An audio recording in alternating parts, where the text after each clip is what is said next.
मैं आपको में लगने वाले अडानी पावर प्लांट प्रोजेक्ट के बारे में बता रहा हूँ। मैं डॉक्टर मितेश कुमार दांगी।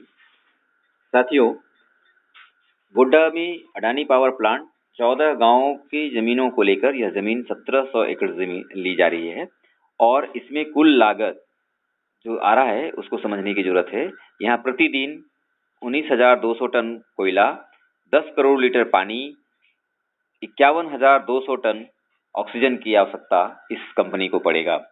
इस कंपनी से जो होने वाला प्रदूषण है वह बहुत ही जानलेवा है, उसे समझना चाहिए। इससे प्रतिदिन 48,000 ton carbon dioxide, 1100 ton sulphur dioxide, nitrogen oxide, 10 degree centigrade temperature बढ़ेगा और राख लगभग 22,500 टन प्रतिदिन निकलेगा। इसमें कंपनी का पक्ष यह है कि यह विकास के लिए है।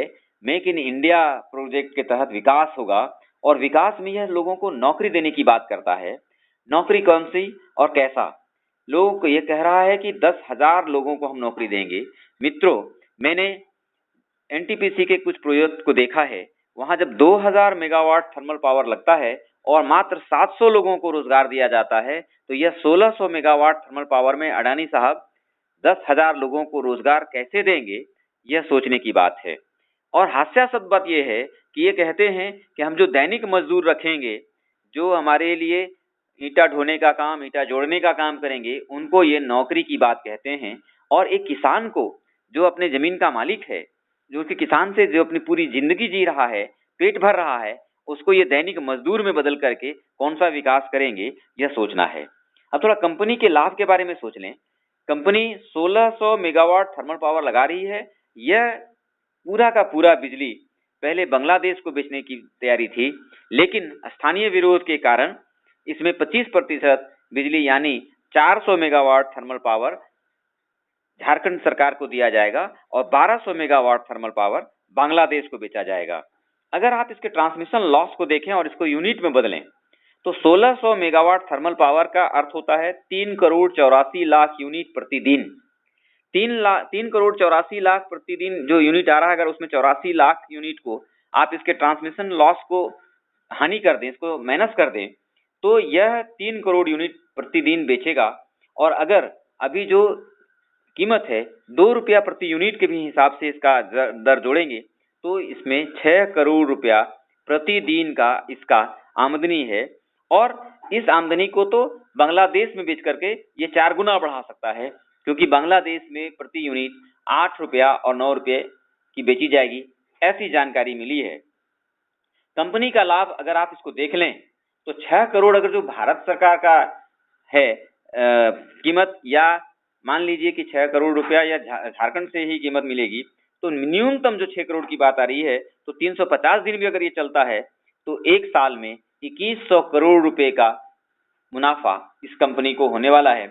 और यह 30 वर्षों में लगभग 63,000 करोड़ रुपए का मुनाफा करेगा।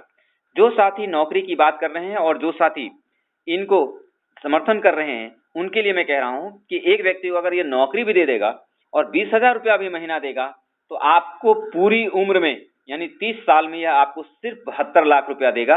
आप इसको जोड़ लीजिए। लेकिन आप खोएंगे क्या? आपने अपने देश का कोयला खोया, आप 10 करोड़ लीटर पानी खोएंगे और 51,200 लीटर प्रतिदिन ऑक्सीजन खोएंगे। आपके पास पैसे तो बहुत होंगे, लेकिन न पीने को पानी होगा, न सांस लेने के लिए ऑक्सीजन होगा। और जिस इलाके में आप रह रहे हैं, अगर वहां खेती नहीं होगी, तो न खाने को अन्न होगा। इस देश में ऐसा कोई भी, या इस विश्व में ऐसा कोई भी फैक्ट्री नहीं है जो अन्न बना सके, जो पानी बना सके और जो हवा बना सके।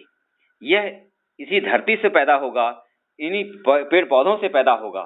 मित्रों, इस परियोजना से लाखों पेड़ कटेंगे तो ऑक्सीजन और कार्बन डाइऑक्साइड का संतुलन कहाँ रहेगा? आप सोचिए। जिस धरती से या जिस नदी से 10 करोड़ लीटर पानी प्रतिदिन निकाला जाएगा, उस जगह पर पानी की कितनी कमी होगी, कितनी किल्लत होगी, इसको आप अंदाजा लगाइए।